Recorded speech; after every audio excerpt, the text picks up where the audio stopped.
Hi everyone, welcome to another Umbrella Hangout. Today we're coming live from News Corp HQ as part of the Young Lions judging. I'm joined today by Ed Smith, who's Group Director of Sales and Marketing for Foxtel, and Matt Baxter, who is CEO of UM. So Ed is a sponsor for the event, and Matt was one of the judges, in fact the most competent judge, according to Fiona DeSanto. Yeah, I was boxing in there big time. No, I wasn't that bad. I was pretty. So what makes a good judge, Matt? Is it? The fighting skills. Yeah. I mean, I think it's always good when there's healthy debate in a judging room, because it means people are engaged in the process and care about recognising the best work on the day. There's lots of different people that have lots of different views, and a brief is always open to interpretation.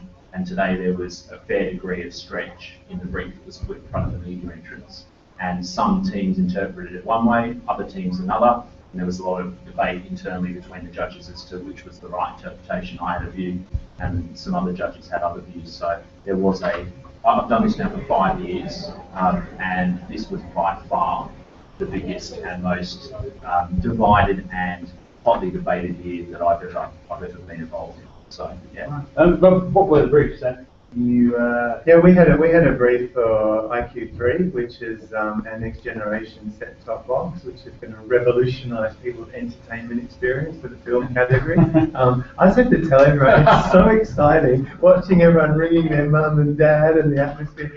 10 people are off to the south of France now. It's so exciting. Yeah, look at you guys.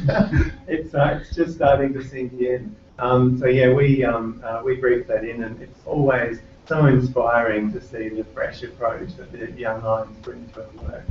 Yeah, I mean, there's a lot of moaning in the industry at times around young talent and the lack of young talent or people being able to manage young talent.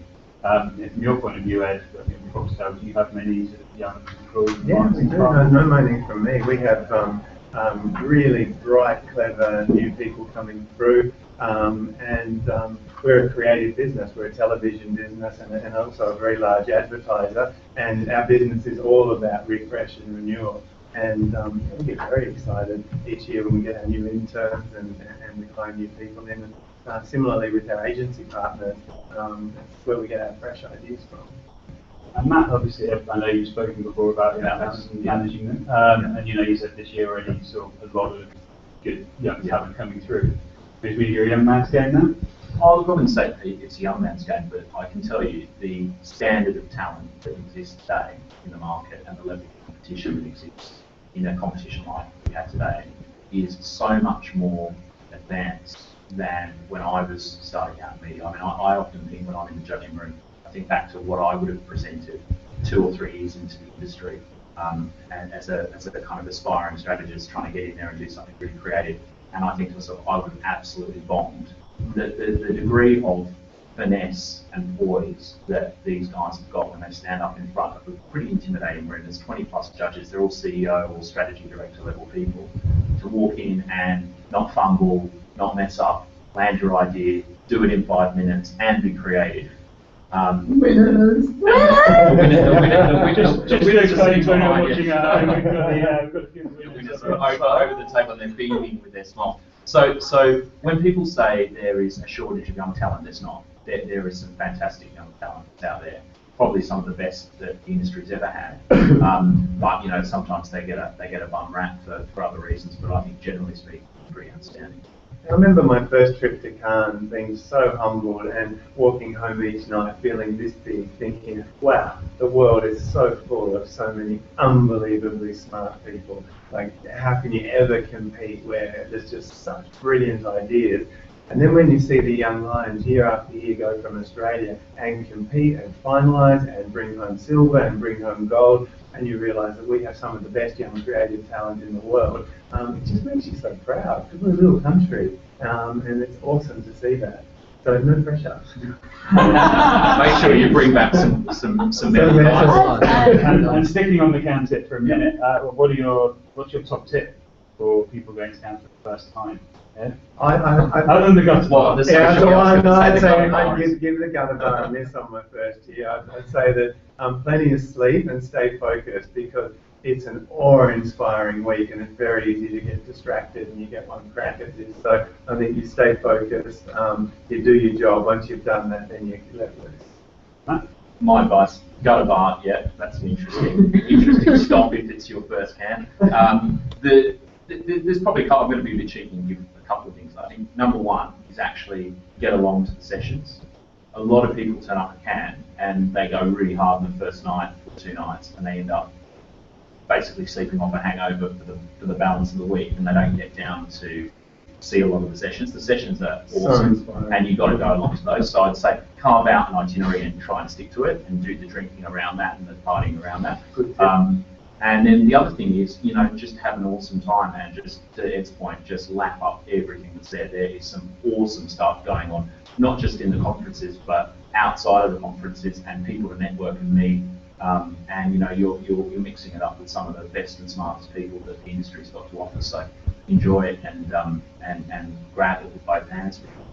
All right, thanks very much. Thanks, guys. But it's not about you guys this evening. It's about the young talent coming through, the new generation vying for your jobs. So ask you gents to vacate. Thanks. Vacate. Well done, guys. Have fun. And we'll get in now the print winners from this evening, which is Millicent Malcolm and Zenon Prince. Is that how I say it? You said it right. Yeah, and they're from JWC in Melbourne. Yeah. So guys, congratulations. Thanks. Thank you. So introduce yourselves. Hey, I'm Millicent Malcolm. I'm Zenon Prince. Okay, how are you guys feeling? Oh, fucking amazing! This is the best thing ever. Yeah. I'm not supposed to No. It's fine, it's my umbrella. The comments. Yeah, it's all about Like, the most unbelievable experience to actually win something like this is it's actually life-changing. It's amazing. Yeah. I mean, what's the experience been like going through a competition? Because it's pretty intense, I guess. The first round, I guess, is slightly easier because you've got a period of time to do the brief, and it's a bit more like work, I guess, like 9 to 5. But then you've got 24 hours to do the brief. Yeah. 24 hours. The spent second guessing everything. You've got one part to go down and so you can land right. I think it really tests your strength as a partnership as well. It's easy to crack. And what was the brief you guys had to crack? We had to crack a brief for the finals for the Murdoch Children's Research Institute, and it was to promote an existing campaign called the Social Media Switch Off, which is about encouraging people to switch off social media for 48 hours to raise funds for the Murdoch Children's Research Institute. So it was quite complex and all over the place, and the challenge was really simplifying it into a print idea that was really shareable without using earned media. So it was quite a challenge. Yeah, and how did you do that? What was the idea behind your execution? Well, honestly, we took a risk at the end because we had a bunch of ideas and we saw a lot of things in our heads that, okay, we can do these, but contrast with I guess, brutal nature of social media is everywhere. It's a throwaway thing. Sick kids, contrasting with that seemed like a way to go. Then we thought, let's not take away social media altogether. What we ended up doing is bring the social media to life within a newspaper and news online. Basically, when people switch off social media, we give them a new platform. They can have their status updates published in the newspaper for a donation. That was the core of our idea. And so print, you guys specialise in print within the agency? Is it just one of the? It's same, I guess. JWC is an integrated agency, and they started to have a really strong digital focus as well. So, especially in our print concept for this, it wasn't just print; it had to be integrated. It had to be more. It had to be shareable. It had to have social media elements. I think that in today's advertising, print can be so much more than just print. It can be many elements combined into a print piece. Yeah, I think we wouldn't say we specialise in that, but it's definitely one of those things we nailed, right? And in terms of print, there's a lot of obviously negative talk in the industry around print, and the fact that it might be a declining medium. I mean, you guys now sort of quite fresh in the industry. How long have you guys been working? A year and 2 months, a year and 3 months. A year and 3 months. So babies in the industry by the standards of it all. How do you guys feel coming into it and doing briefs for something like print? When do you guys read newspapers much, as an example? Well, We love the trash man. I love the fucking trash mag. Well, no, I guess that I'm also just a lot of the time the target audience for these things. So I don't read digital media. I don't really watch television. If I do, I see the ads. So I guess when I'm approaching groups like this, it's about trying to do something that we'd actually do, something that we'd actually be interested in. To get comfortable as well, I think. Anyone can do it. And, you know, sometimes they work quite fine, beautiful things. Fine, beautiful image, like that. But you like what can we do more? Is it more justice? And final question for you guys. What are you looking forward to in Cannes? Obviously, other than the competition. I'm looking forward to the entirely white outfits. Yeah. And wearing cravats.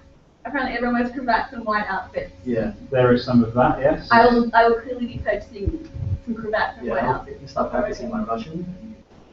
Yeah. Then particularly, honestly, I think if we get to see Sergio next year. Yeah, I heard Joker's talking, like, that's going to be that talking. It's going to be really inspirational. Yeah. Try not to drink too much. Not too much. Safe drinking. Take the tips from Matt and Ed. Yeah. I think that's, sensible. Yeah. It's a long week. Yeah. Marathon, not a sprint, remember that. Yeah. Like, Okay, guys, well, look, thanks very much Thank for you joining for us having tonight. us. Congratulations. Thank you. Thanks. Ask you guys to step out now to the side, and we'll get our other pair in, who are the media winners from the evening, which is John Maggs and John Dawson, and they're from Mindshare. Hey guys, how are you? Actually, Jason Maggs, Alex. Jason Maggs? Yeah. Jason Maggs and John Dawson. That's all right. I've got it written down wrong on my release there. That's all right. Only John Maggs can go to France. Lucky. Is that your brother? No. So question, how do you guys feel? A little bit surreal at the moment. I don't think it's really sunk in yet. It's been a whirlwind. I think you get the announcement, and then you walk into a crowd of people congratulating you. You walk into a crowd getting your photo taken, and then you get pulled into here with umbrella. So I think I haven't had time to really synthesize and actually realise what's going on. That will be in Cannes in a few weeks. Yeah. And also because Jason and I were here last year, you see the winner announcement, you don't win, and you approach the second year so differently, and then when it actually happens, it's just completely removed from the reality of we're going to France in a couple of weeks. Like that's ridiculous, and just absolutely amazing. So you came last year, didn't win. What did you do differently coming into this year? We learned. I know I can speak for myself. We weren't partnered together, but we talked about it beforehand, and we learned about not worrying about the actual format of the competition and not worrying about the competition itself and just worrying about answering the brief and really focusing on that. And so from the very beginning of yesterday when we got the brief, we went off in separate ways and we tackled it in our own way, in our own natural way, and then came together and were able to really bring together the best parts of our thinking to give a result that was pretty damn good, I guess. There were no fist fights over that stuff. I want this in, I want that in. It's interesting to say that though, because I think like last year the immaturity shows in how much you hold on to an idea that you're just like, this is my idea, it's obviously better, I'm just going to try and like hold on to it for 8 hours and then let go of it at the last minute. Whereas I think the second year we just approach it like, what we've got to do is deliver the best brief we can for a charity client. And that is just bigger than that, bigger than us. So interestingly, as Jake said, we went away for the first hour and a half completely separately. Then when we came back together, we found we had the same challenge, the same audience insight, and a little bit of the same strategy. So all of a sudden we were thinking, okay, we've got the start of our idea together. Let's not be attached to, because we went actually, the ideas that we originally had were really absolutely separate. We're just like, let's just be professionals and not hold on to those and just work the routine, work the idea, know the process, and then trust that the outcome will happen, and it did. I think that comes down a lot, like, it's a brief for a charity client, and getting to do work for charity clients is really cool. You work for commercial clients so often that when you get these competitions like NGen and like Canyon Line, you get an opportunity to go completely charity, just focusing on the product, and that's the result. So what was the brief? Is it similar to the other brief? So the brief was, the MCRI have a campaign from last year, and it's called Switch Off, and I'm sure you're probably sick of hearing about the Switch Off campaign, but they didn't quite have the link between what MCRI do and what switching off from social media achieves. And so there was a problem there. It was also a very flooded market. Everyone's asking everyone to switch off. Please don't switch off because we won't be able to watch us. Hashtag, all of those things. But also, there was no real solid mechanic to be able to give to the charity. It's a charity that invests in the real future, so you don't get a tangible result at the end. So that was probably the brief that came to us, and yeah, we worked with it. And what was your solution? So what we found really early on was that the core audience for the charity is mothers, because they're the ones who care most about their health and development and well-being of their child. And when we talk about switching off, I mean, mothers switch off from social. Part of their natural routine as a loving, caring mother when they take time out of their day to turn their attention and focus completely on their child. We started to look at what situations does that arise, like what moments of switching off are naturally part of a mother's life. Like, I mean, it's easier to place ourselves within a moment that's already occurring rather than force an unnatural move away from social media. So what we've landed on, and Jason did some great research into the fact that 90% of a child's bone growth happens when they sleep. And when a child switches off, really their development and their health switches on. And then we thought about the moment just before sleep, and in fact, that tucking in, that time that the mother spends with their child in bed, that's really the switch off moment that a mother loves so much. We thought this is just interesting tension and territory there to play with. So we thought, well, let's own story time. It's the time that a mother tucks in their child, reads them a bedtime story. Interestingly, there's obviously no technology around that point. Switched off moment, there's no media there, no media buy, you can chuck $1,000 and dollars, but it's not going to get you into that room. So we have to create the channel, and the channel is creating storybooks. Okay, that's interesting. How do you guys sort of come up with an insight like that? Obviously, neither of you are young mothers. So I mean, how hard is it to sort of pick yourself in those shoes and identify? Well, not that I know of, I'm not a mother yet, but we can maybe. Go to the Comedy Festival later as well. So I heard got about the place to become a mother, but the way that we get really all of our audience insights and audience understandings is a process, and so we really do start with data. Data really does liberate creativity, and we believe that wholeheartedly. And so we look at the data, we look at the audiences that we naturally believe are right for the brief, and then we don't just stop there at the data, we don't stop there at research reports, we go out and talk. So we talk to people from the Family Daycare Society of Australia, we talk to all of them, we talk to the chairwoman of the Room for Read, which is a charity for children's reading. We also jumped on the Australian Institute of Family Services, or Family Research, the website, trawled through all of these online papers around reading and daytime. We basically, we don't want to leave ourselves open to any kind of judgment or any kind of holes in our thinking. So we try to really cover every single corner or every single pocket of strategy, and that means talking to real people, listening to data, and actually reading a lot of information. Yeah, and it's interesting because I think when I entered the industry a year and a half ago, so November 2012, and at the time I wrote a piece for Umbrella saying how amazing it was starting on this journey into media agencies. Like I think it's quite a point in time because with Umbrella 360 coming up, a lot of people, that's how I got my start in the industry. So I went to Umbrella 360 with them grad program, and ran into just people I'd never met before, but somehow something clicked. And it's just amazing that we're part of an industry that a year and a half later, learning the craft of the industry, learning the craft of coming up with an idea, and process, and fueling your imagination constantly through something that I think a lot of people dismiss media. Media agencies are home to such amazing creativity. Creativity isn't, creative is an adjective. It's across whether you work in an advertising agency, PR, social, media agency. I mean, I see so much creativity where I work, and I'm just so, it's sort of a moment like this, you sort of reflect like, oh my God, we're going to France, in a couple of weeks, but it's crazy. And so if there's anyone watching who's thinking about going to that grad program, I can only say go, because like without that, and obviously without knowing Umbrella 360, I wouldn't be where I am today. So I mean, there you go. Sales pitch right there, people. And Umbrella 360 is next Wednesday and Thursday. Tickets are still available, I think some, so get on the website now. Yeah. But I'll ask you guys the same question to finish off. What are you looking forward to in camp? I'm looking forward to the competition, to tell you the truth. I think leading in our second year, it was definitely an aim to be successful and go through to the next round in Calm, but it was definitely 100%, I can speak on my own behalf. I wanted to go through the next round. I really want to compete against the world's best and learn from the world's best and go through to the training that they're facilitating and giving for us.